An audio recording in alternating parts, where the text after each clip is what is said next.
더 나아가 우리 주님은요, 사람을 평가하실 때에 어떻게 평가하시느냐? 여러분, 믿음을 따라 그 사람을 평가하십니다. 믿음을 따라.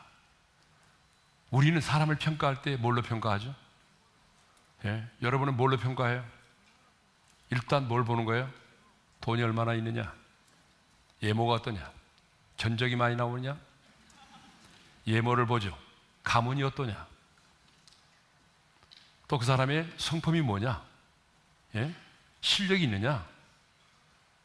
뭐 이런 걸 보는 거 아니에요? 그런데 물론 이것도 여러분 무시할 수 없는 것들이죠. 여러분 그렇잖아요. 내가 누군가를 만나는데 돈이 한 푼도 없는 거지야. 그러면 데이트하기 힘들잖아요.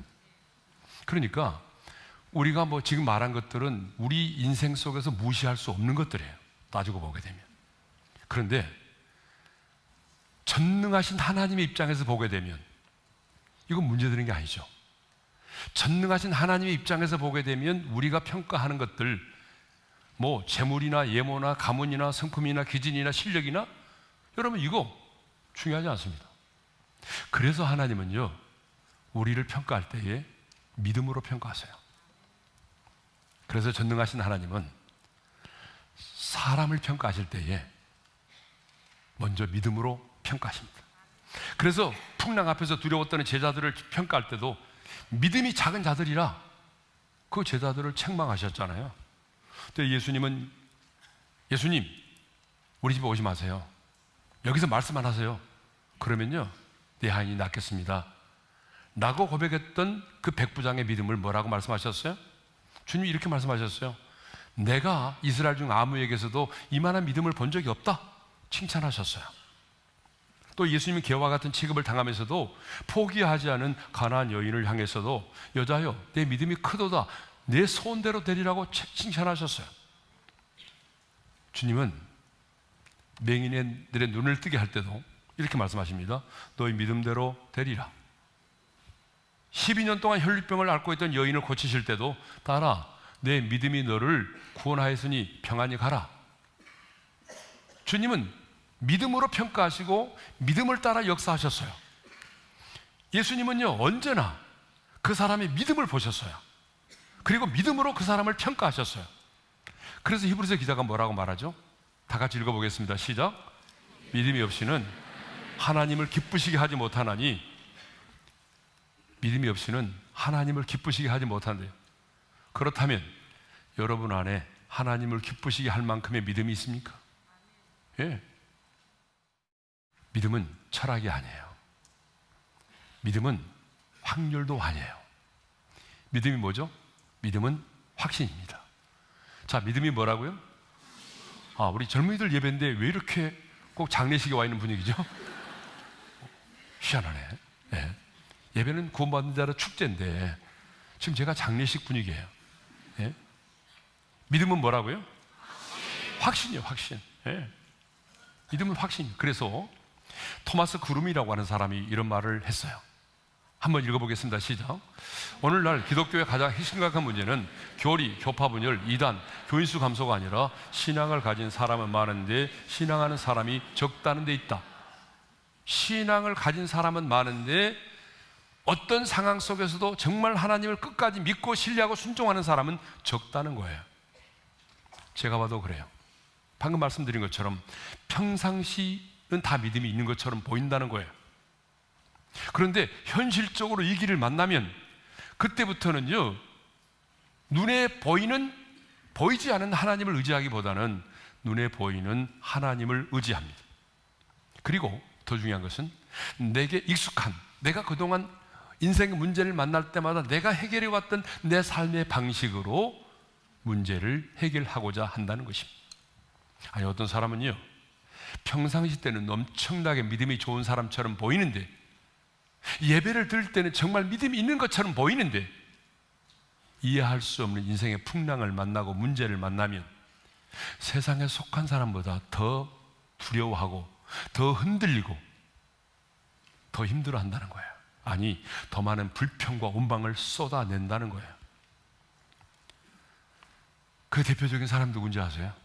바로 야곱이라는 인물이에요. 야곱은 엄청난 은혜를 받았음에도 불구하고 인생이 이 길을 딱 만나게 되면 언제 그랬느냐는 듯이 그의 믿음이 송두리째 흔들렸어요. 그래서 오늘은 야곱이라는 인물에 대해서 생각을 해보도록 하겠습니다.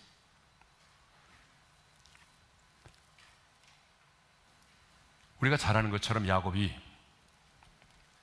아버지와 형을 속이고 형이 자신을 죽이려고 하기 때문에 급하게 하란으로 도망을 갔습니다. 그렇죠?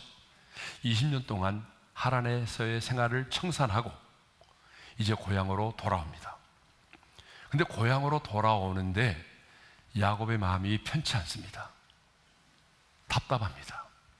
심지어 두렵기까지 합니다. 여러분, 자수성가를 한 사람이잖아요. 20년 동안 돈도 많이 벌었습니다. 부자 됐어요. 두 아내가 있고 11명의 자녀가 있고요. 많은 가축대를 거느리고 고향으로 돌아옵니다. 그러면 고향으로 돌아오면 설렘이 있어야 되잖아요. 설렘이 있는 것이 아니라 굉장히 답답하고 두렵습니다. 그 이유가 뭔지 알아요? 20년 전에 자기가 형 에서를 속였는데 그때 형 에서가 자기를 죽이려고 했잖아요. 그래서 도망을 갔잖아요. 근데 복수의 칼을 갈고 있는 그 형을 만난다고 생각하니 가슴이 뛰는 거예요. 가슴이 콩당콩당 뛰는 거예요.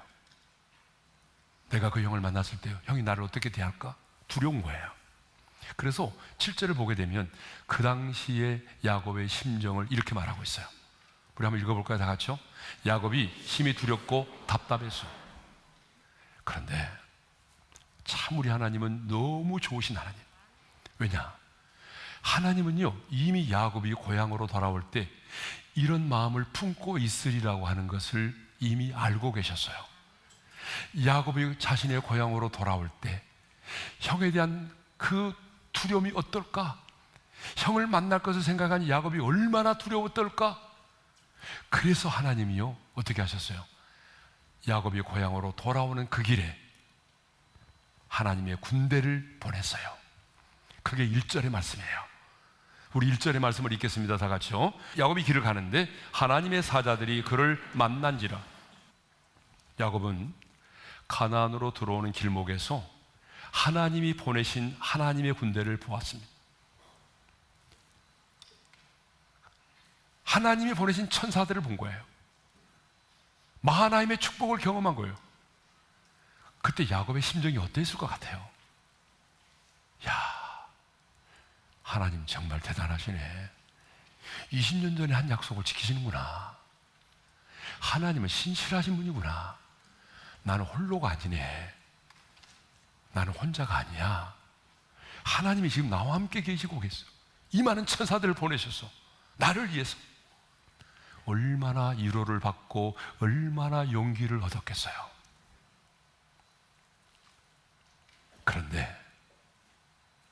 그런데 말입니다. 야곱은 하나님께서 보낸 사자들이, 아니 자신이 보냈던 사자들이, 시스템으로는 자꾸 잊어버리네. 자신이 보낸 사자들이 돌아와서 자신의 형 에서가 400인을 거느리고 오고 있다는 소식을 들었을 때에 또다시 두려움에 떨기 시작합니다. 또다시 두려움 가운데 빠져들어가요. 하나님의 약속을 들었고 보았고 하나님이 보낸 하나님의 군대를 보았고 위로와 용기를 얻었지만 또다시 현실의 벽 앞에서 무너지기 시작합니다. 또 두렵고 떨린 거예요. 그래서 장깨를 부리죠. 자기의 전매 특허인 장깨, 머리를 굴리기 시작했어요. 그래서 하나님의 방식이 아닌 자신이 그동안 인생을 살아오면서 살아왔던 삶의 방식대로 문제를 해결하려고 합니다. 그러면 야곱이 가졌던 자신의 삶의 문제 해결 방식이 뭘까요? 첫째로 종들을 앞서 보내었습니다. 그래서 형의 형에게 한심을 사려고 한 거죠. 3절의 말씀을 읽겠습니다. 3절 다 같이요. 야곱이 세일 땅 에돔들에 있는 형 에서에게로 자기보다 앞서 사자들을 보내며. 왜 이렇게 보냈을까요? 형의 마음을 떠보고자. 자신의 종들을 딱 보냈을 때 알 수가 있잖아요. 형 에서의 마음이 어떤지 알 수가 있잖아요. 그래 먼저 보낸 거예요. 그러면서 종들을 이렇게 말합니다. 너희들 가다가 우리 형 에서를 만나면 이렇게 말해야 돼. 형을 주라고 부르고 나는 종이라고 말해. 아부하라는 거죠. 아첨하라는 거예요. 그리고 5절을 보게 되면요, 우리가 읽지는 않지만 이런 내용이죠. 도대체 이 많은 게 뭐냐라고 물으면 은근히 동생 야곱이 이렇게 재산이 많다는 것을 은근히 형에게 알려주라는 거예요. 참 머리가 비상하죠. 예? 두 번째로 동행자와 가축을 두 떼로 나누어 앞서 보냈습니다. 7절의 말씀을 읽겠습니다. 다 같이요. 자기와 함께한 동행자와 양과 소와 낙타를 두 떼로 나누고, 왜 이렇게 두 떼로 나눴을까요? 8절에 보게 되면 이유를 말하고 있네요. 8절의 말씀을 읽겠습니다. 시작. 에서가 와서 한 떼를 치면 남은 한 떼는 피하리라. 머리가 장난이 아니에요. 두 떼로 나눈 이유가 뭐예요? 한 떼를 딱 보냈는데 예서가 400인의 군사를 거느리고 오다가 이 떼를 딱 치면 뒤따라오는 사람, 안 되겠다, 우리 피하자. 그래서 피할 수 있는 시간과 여유가 있잖아요. 그래서 자신의 어때요? 그 상황 속에서도 자신의 재산을 지켜보겠다는 거야. 이렇게 인생의 위기를 만날 때마다 야곱은요, 자신의 잔꾀를 부려서 문제를 해결하려고 했어요. 그래도 답답함이 사라지지 않으니까, 이렇게 두 번째 전략까지 썼는데도 두려움이 사라지지 않으니까, 그래도 야곱에게는 믿음이 있었잖아요.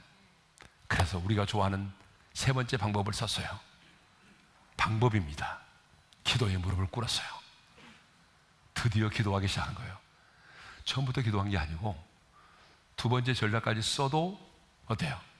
두려움이 사라지지 않고 답답함이 사라지지 않으니까 오늘날로 말하면 기도나 해보자. 그래서 기도한 거예요. 여러분 찔림을 받고 있죠 지금? 기도나 해보자. 내일부터 새벽 기도나 해보자. 그래서 지금 기도의 무릎을 꿇었어요. 누구에게 기도했나요? 내 하나님이 아니에요. 내가 만나고 내가 경험한 나의 하나님이라고 말하지 않고 내 조상의 하나님께 기도합니다. 그래서 9절에 보니까 내 조부 누구의 하나님? 아브라함의 하나님, 내 아버지 이삭의 하나님 여호와여. 어떤 기도를 드렸을까요? 기도 내용을 보게 되면 첫째로 약속의 말씀을 붙들고 기도했습니다. 9절 하반절의 말씀을 읽겠어요? 다 같이요. 주께서 전에 명하시기를 내 고향 내 족속에게로 돌아가라. 내가 내게 은혜를 베풀리라. 하나님 20년 전에 약속하셨잖아요. 네 고향 내 족속에게 돌아가라고. 그러면서 약속하셨죠? 내가 그때 은혜를 베풀리라. 제가 지금 고향으로 돌아갑니다. 그 약속 기억하시고 제게 은혜를 베풀어 주세요. 멋진 기도죠? 여러분 그러잖아요? 예. 두 번째 기도는 뭐예요? 자신의 부자됨이 주의 은혜였음을 고백합니다. 10절의 말씀을 읽겠습니다. 다 같이요. 나는 주께서 주의 정의에 베푸신 모든 은총과 모든 진실하심을 조금도 감당할 수 없사오. 내가 내 지팡이만 가지고 이 요단을 건넜더니 지금은 두 때나 이루었나이다. 제가요 열심히 일해가지고 부자가 됐다고 이렇게 말하지 않아요. 저요 그냥 지팡이 하나만 맨손으로 가지고 하나님으로 갔는데 하나님께서 저에게 모든 은총, 엄청난 은총을 베풀어 주셔서 제가 이렇게 부자가 되었네요. 부자가 됨이 하나님의 은혜였음을 고백했어요. 세 번째로 사실은 이 기도를 하려고 앞에 얘기를 한 거예요. 세 번째 기도가 뭐예요? 형 에서의 손에서 나를 건져달라고 기도하죠. 11절의 말씀을 읽겠습니다. 다 같이요. 내가 주께 간구하오니 내 형의 손에서 에서의 손에서 나를 건져내시옵소서. 내가 그를 두려워하면 그가 와서 나와 내 처자들을 칠까 겁이 나기 때문이다. 솔직하게 기도했어요. 솔직하게 자신의 감정을 얘기했어요. 뭐라고 말하죠? 하나님 저 겁나요. 형이 온다는 소식을 들으니까 엄청나게 겁이 나네요. 형의 손에서 나를 건져주세요. 이 기도를 드렸어요. 자, 지금 야곱이 드린 기도를 정리해 보자면 야곱은 약속의 말씀을 붙들고 기도했어요. 자신의 부자됨이 자신의 노력이 아니라 하나님의 은혜였음을 고백했어요. 뿐만 아니라 자신의 그 답답한 심령, 두려움의 심정을 솔직하게 얘기하면서 나를 형 에서의 손에서 건져달라고 기도했어요. 여러분, 이 야곱의 기도가 잘못된 게 있나요? 흠잡을 때가 있나요? 저는요, 야곱의 기도가 완전해요. 너무 좋은 기도예요. 밤새도록 했어요, 이 기도를. 그런데 오늘은 반전이 많습니다. 그런데 야곱은 현실을 보니까 야곱의 자신의 형 에서가 400인을 거느리고 온다는 소식 앞에 또 무너집니다. 밤새워 기도했는데 눈을 뜨고 나서 또다시 흔들립니다. 여러분 같지 않아요? 지금? 여러분의 모습 아니에요? 금요 기도 와서 열심히 부르짖어 기도했는데 돌아가는 순간부터 내 마음이 흔들리기 시작하는 거죠. 그래서 밤을 새워 기도했던 야곱이 하나님을 의지하기보다는 다시 자신의 소유 중에서 형 에서를 위하여 예물을 준비하기를 시작합니다. 그게 13절의 말씀이에요. 자, 우리 13절의 말씀을 읽어볼까요? 시작. 야곱이 거기서 밤을 지내고 그 소유 중에서 형 에서를 위하여 예물을 택하니. 형 에서를 위해서 예물을 택했어요. 그 준비된 예물이 뭐예요? 어마어마해요. 읽지 않겠어요? 너무 많아서. 550마리. 이 엄청난 550마리의 짐승을 준비했어요. 근데 이 550마리를 한꺼번에 보내지 않습니다. 어떻게 보낸지 아세요?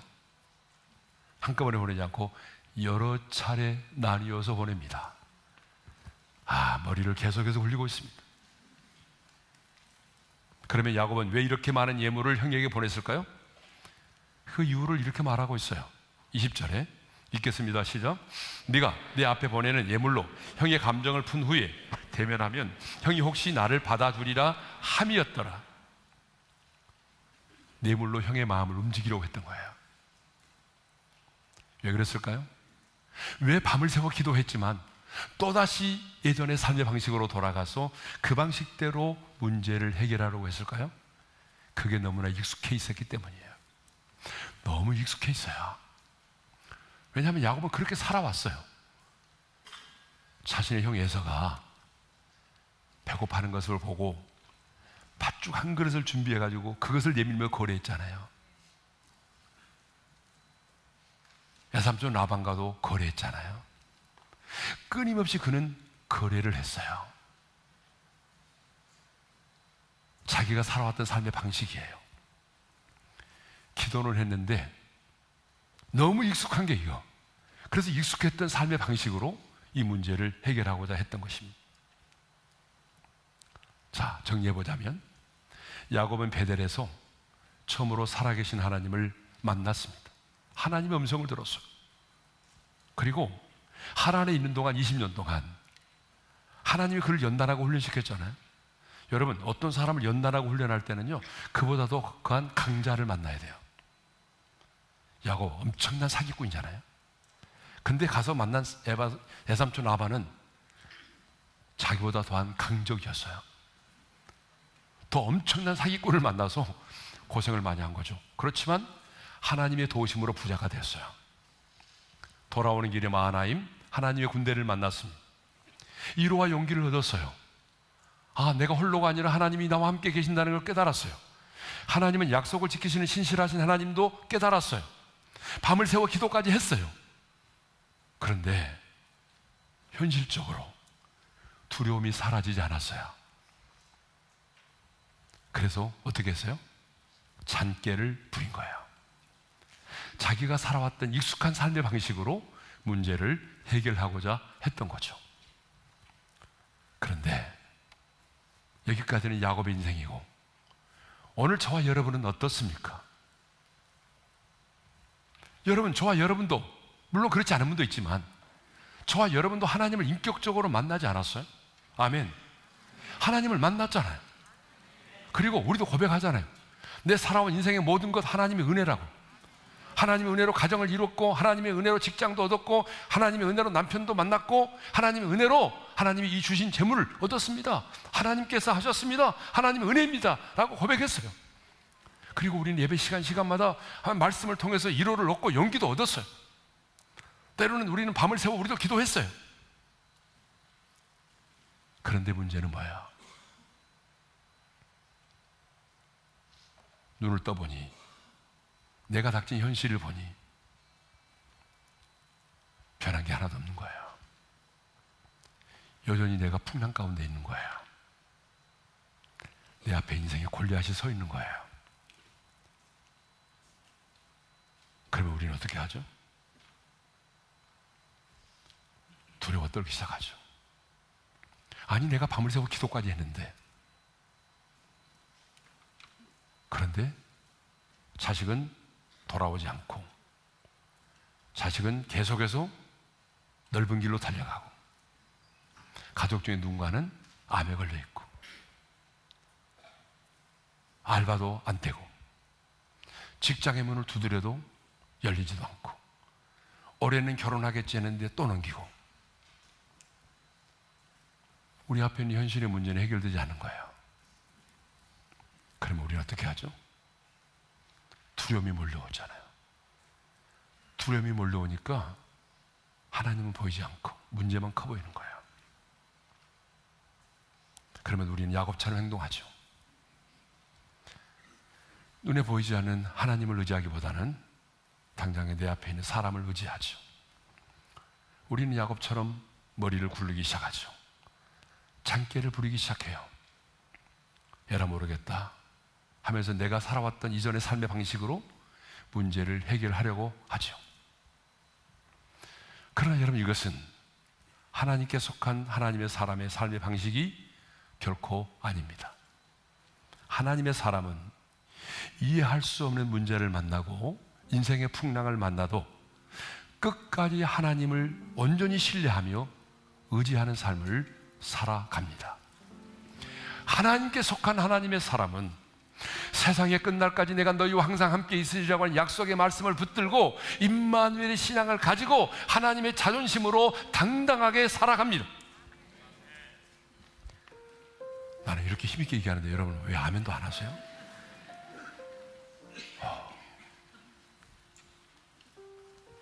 하나님의 사람의 삶의 방식은요, 여러분, 믿음으로 사는 것입니다. 하나님의 사람의 삶의 방식은 믿음으로 사는 거예요. 상식으로 사는 게 아닙니다. 그래서 하나님은요, 하박국 선지자가 하나님께 막 이렇게 따지거든요. 여러분, 하박국 선지자의 배경을 알아야 돼요. 선지자가 하나님께 따져요. 하나님, 왜 악과 불의를 보고만 계세요? 하나님, 왜 악인은 저렇게 잘 되고, 예? 의인은 고통을 받으며 살아야 됩니까? 나는 이해가 안 됩니다. 이렇게 따졌어요, 하나님께. 그랬더니 하나님께서 뭐라고 답을 주신지 알아요? 이렇게 답을 주시네요. 우리 한번 읽어볼까요, 다 같이요? 의인은 그의 믿음으로 말미암아 살리라. 하박국 선지자, 내 말 잘 들어봐. 너 이해가 안 되지? 이해가 안 돼도 하나님의 사람은 말이야, 믿음으로 말미암아 사는 거야. 여러분, 우리는요, 이해가 되기 때문에 말씀 앞에 순종하는 게 아니에요. 하나님의 사람들은 이해가 되기 때문에 그 말씀 앞에 순종하는 것이 아니라 내가 하나님을 신뢰하기 때문에 그 말씀 앞에 순종하는 겁니다. 여러분, 그렇잖아요. 성경에 하나님이 하신 명령을 보세요. 다 이해돼서 순종했습니까? 아브라함이 이해가 되니까 독자 이삭을 바치려고 했나요? 언약궤를 맨 제사장인데 이해가 되기 때문에 언약궤를 맨 채 요단강의 강물에 들어갔나요? 여리고성을 무너뜨릴 때 여호수아와 그 하나님의 사람들이 이해가 되기 때문에 여리고성을 돌고 고함을 질렀나요? 아니, 가나의 혼인잔치 때 물 떠온 하인들이 이해가 되기 때문에 물을 여리장에 갖다 줬나요? 아니죠. 우리는 이해되기 때문에 순종하는 게 아니라 하나님을 신뢰하기 때문에 순종하는 겁니다. 그래서 많은 사람들이 흔들리고 주를 떠나도 우리가 보는 찬양의 가사처럼 우리는 끝까지 믿음을 지키고 하나님을 신뢰하며 살아가는 것입니다. 하나님은 언제나 믿음을 보십니다. 그리고 믿음으로 그 사람을 평가하십니다. 여러분이 어떤 풍랑을 만났을 때도 여러분이 만난 풍랑을 먼저 보시는 것이 아니라 풍랑 앞에 서 있는 여러분의 믿음을 먼저 보십니다. 그리고 그 믿음을 따라 하나님이 역사하시고 평가하십니다. 누가 하나님의 사람입니까? 믿음과 현실 사이에서 현실을 택하지 않고 믿음을 택하는 사람입니다.